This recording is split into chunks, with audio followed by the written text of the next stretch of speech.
All right, so you know how we like to get right to the good stuff here, giving you a clear path through all the complexity? Today, we're diving into a moment in science that really shook things up. It's the realization that light, something we live with every second, well, it has this sort of double life. It's not just the wave like we all learned in school. Absolutely. The wave theory had a great run. I mean, it explains so much, like how light bends around corners, Refraction. right, and how light waves can either amplify each other or cancel each other out. Interference, it was elegant. Hmm. But then experiments started throwing curveballs, things the wave theory just couldn't handle. And these mysteries, well, they opened the door to a truly radical idea. Light also behaves as a stream of particles. We call them photons. Exactly. And the material we're looking at today, it really digs into this shift, how these photons explain light in ways the wave model just couldn't. Our goal is to take you on that journey, from those limits of the wave theory to the mind-bending world of wave-particle duality. And hopefully we'll spark a few aha moments for you along the way. Ready to dive in? Let's do it. Why don't we start with one of those major roadblocks for the wave theory? The photoelectric effect. Could you remind us what that is? Sure, picture this. You shine a light on certain metals, what happens?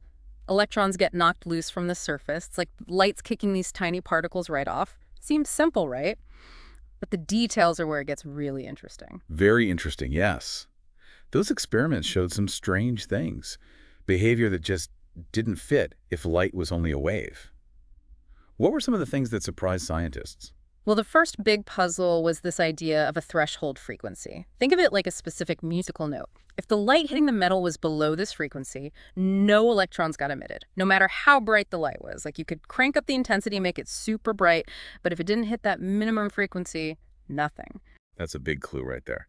See, the wave theory says the energy of light is all about intensity, how strong the wave is.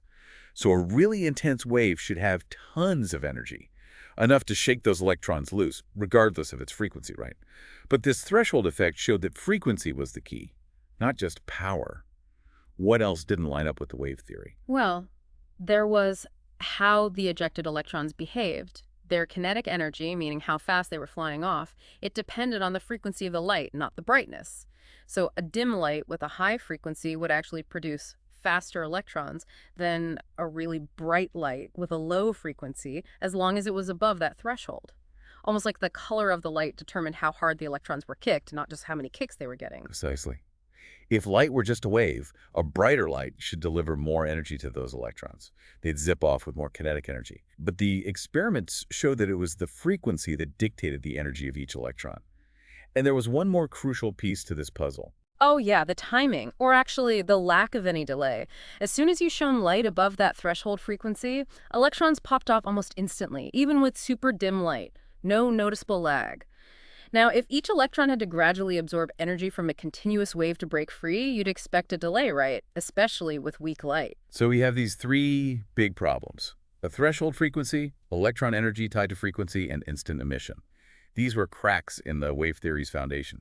It just couldn't explain how light was interacting with matter on this level. Clearly, something else was going on. And this is where Einstein stepped in with a groundbreaking idea. In 1905, building on Planck's work, Einstein proposed something radical. He said light isn't just this smooth, continuous wave. It's actually made up of tiny, individual packets of energy. He called these packets photons. Imagine it like rain. You might see a continuous downpour, but up close, it's all individual drops. Einstein said light was similar, made of these energy drops. So in this new picture, what exactly is a photon? It's like a tiny, indivisible bullet of light energy, a particle-like package. And each photon carries a very specific, definite amount of energy. And how is that energy determined? Well, Einstein gave us a fundamental equation, E equals h times F, E being the photon's energy, F is the frequency of the light wave, and h is Planck's constant.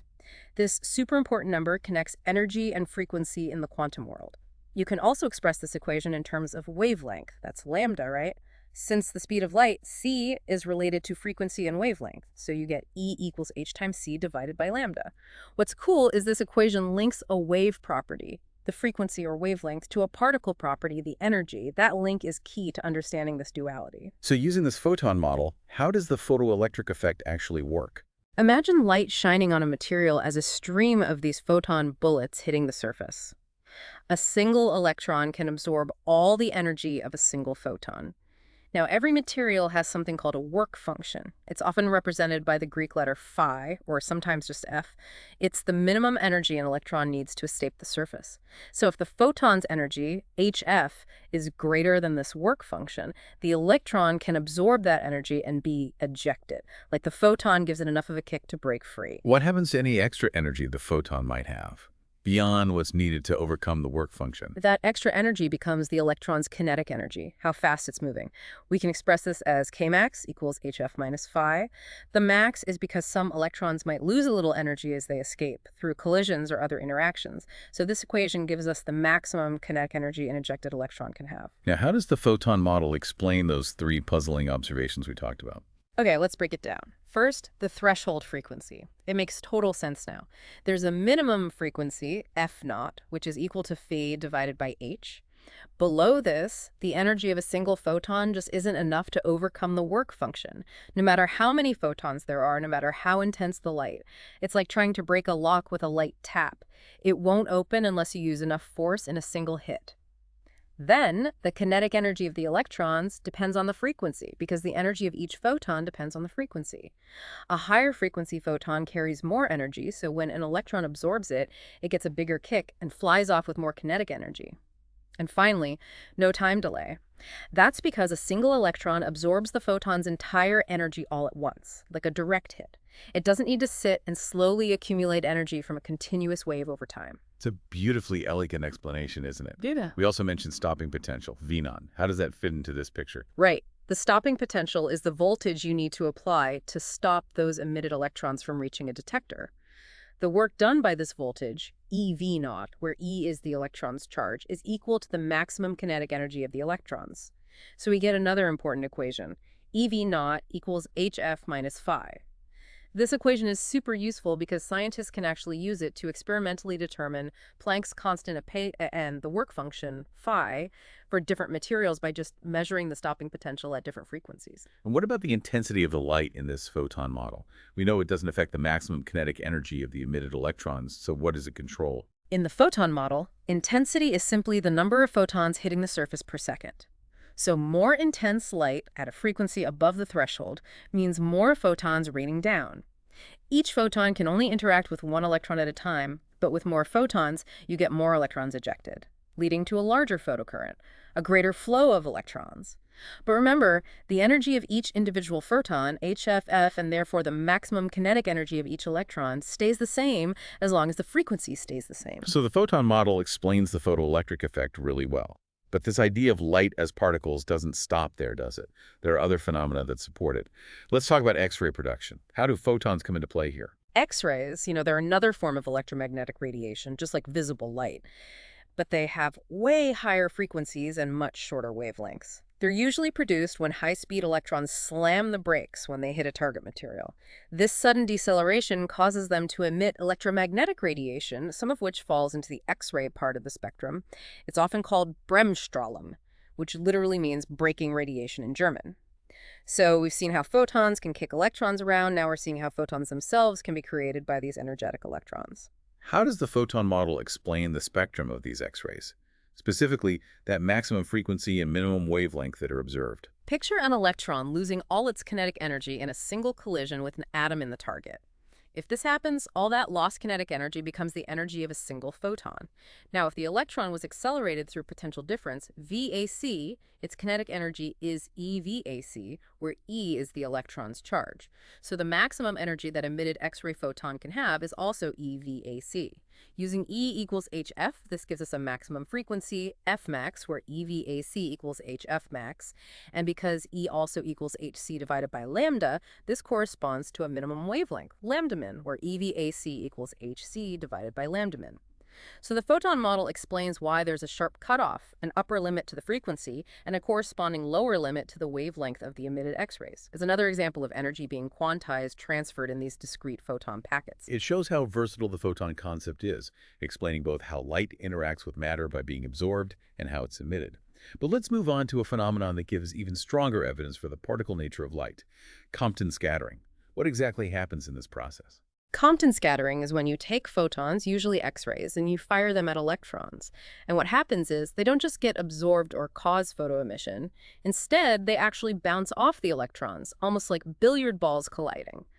The amazing thing is the scattered photons end up with a longer wavelength than the incoming photons, meaning they've lost some energy in the collision. And how does the photon model explain this change in wavelength? Well, if we think of the photon not only as a packet of energy, hf, but also as a particle with momentum, p equals h divided by lambda, then we can analyze this collision using conservation of energy and conservation of momentum, just like any other collision between two particles. When the photon hits the electron, it transfers some of its energy and momentum, causing the electron to recoil and the photon to lose energy. Since the scattered photon has less energy, its frequency decreases because E equals hf, and its wavelength increases because C equals f lambda. So the longer wavelength is a direct result of the photon acting like a particle and transferring momentum to the electron. This was a huge discovery, direct evidence that light has momentum. And this change in wavelength, the Compton shift, how is it calculated? The Compton shift, lambda prime minus lambda, which is the difference between the wavelengths of the scattered and incident photons, is given by this equation. Lambda prime minus lambda equals h divided by mc times 1 minus cosine phi, where h is Planck's constant, m is the electron's mass, c is the speed of light, and phi is the scattering angle. The important thing is that this shift depends only on the scattering angle and fundamental constants, not the initial wavelength or the type of material. This universality was strong evidence for the particle-like interaction. So the key takeaway. Compton scattering showed undeniably that light carries momentum, just like a particle. This was groundbreaking evidence, wasn't it?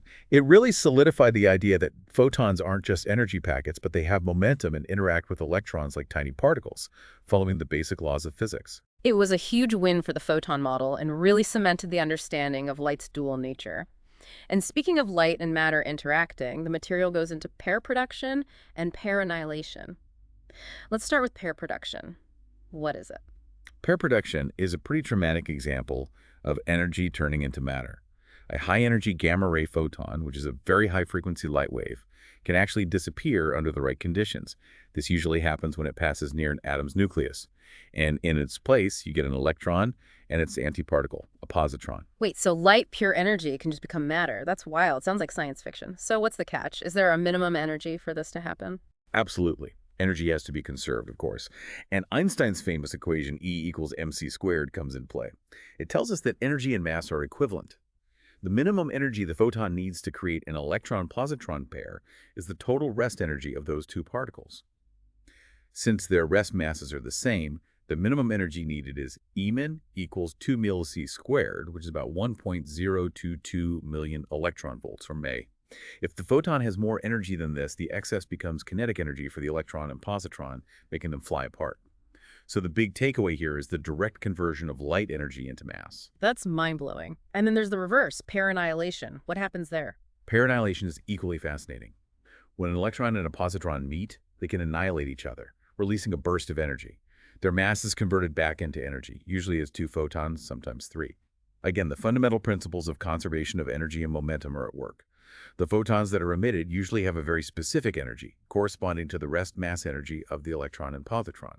So we see matter turning back into light. So we see this constant back and forth between light and matter, where energy can become mass and mass can become energy, all thanks to these photons. It's incredible.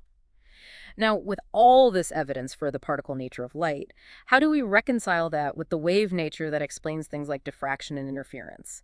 This is where the principle of complementarity comes in, right? Exactly. The principle of complementarity, a cornerstone of quantum mechanics, tells us that both the wave and particle descriptions of light are necessary, but they're complementary. We can't fully observe or apply both simultaneously in a single experiment. It's not that light sometimes acts like a wave and sometimes like a particle, it's that it has both wave-like and particle-like aspects, and which aspect we observe depends on how we're looking at it. So when we see diffraction or interference patterns, we're seeing light's wave-like behavior. And in experiments like the photoelectric effect or Compton scattering, we're seeing its particle-like behavior through those photons. Like light has two sides, and we can only see one clearly at a time. Precisely. Take the double slit experiment. It's a classic demonstration of wave interference. You get those bright and dark fringes on a screen after light passes through two slits. But if we send photons through one at a time, and very carefully detected where each one landed, we'd still build up that same interference pattern. The wave nature of light governs the probability of where each photon will be detected. So even though each photon acts like a particle when it hits the detector, its probability of arriving at a certain point is determined by its wave-like behavior as it travels through the slits. That's a really subtle point. It's not either, but both, depending on how we observe it and what we're measuring. And this idea of limits to what we can know in the quantum world brings us to the Heisenberg uncertainty principle. How does that relate to photons and this wave-particle duality? The Heisenberg uncertainty principle basically says there are fundamental limits to how precisely we can know certain pairs of properties of a particle at the same time. For example, for a particle's position, x, and its momentum in that direction, px, the principle states the product of the uncertainties in these two quantities, delta x times delta px, must be greater than or equal to a constant h bar over 2, where h bar is Planck's constant divided by 2 pi. There's also a similar uncertainty principle for energy E and time t. It's not that our instruments are imperfect, it's a fundamental property of nature. So it's not just our tools, but a fundamental limit of reality at the quantum level. Exactly. It's built into the fabric of the quantum world. And what this means for photons is quite interesting. If we know a photon's momentum very precisely, meaning we know its wavelength precisely, that's a wave-like property, then we have very little information about its position. Think of a really long, perfectly repeating wave.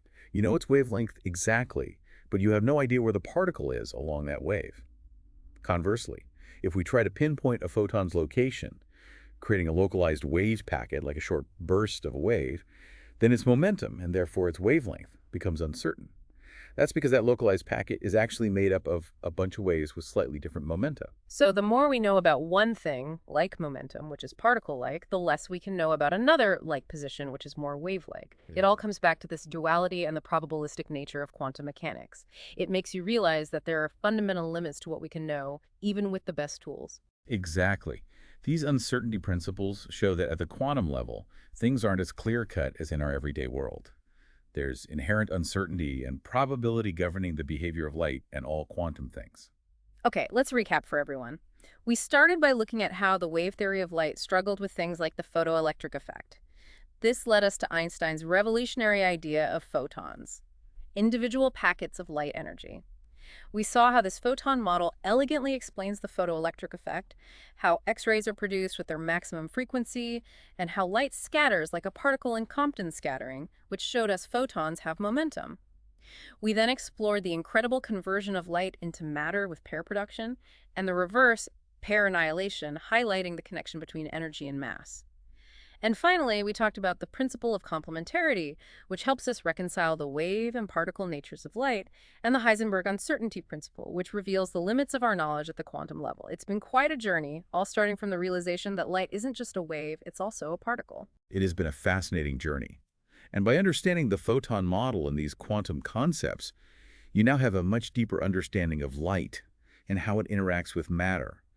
This was a crucial turning point in physics and paved the way for countless technologies we use every day. It really is amazing to think that something as fundamental and seemingly simple as light is actually so complex. It makes you question our everyday understanding of reality, whether our intuitions about how things work apply at the most fundamental level of the universe. It certainly does. And it suggests that maybe our way of categorizing things as either one thing or another isn't always the right way to view the universe. There might be inherent complementarities and uncertainties that we need to embrace. That's a great thought to end on. Think about it. How could this idea of wave-particle duality, where something can be both wave and particle, apply to other areas of science, or even your own life? Are there situations where things aren't so black and white? Maybe there's an inherent uncertainty or complementarity we don't always see? Something to ponder. Thanks for joining us on this deep dive into the fascinating world of light. It was my pleasure. Yeah. Until next time.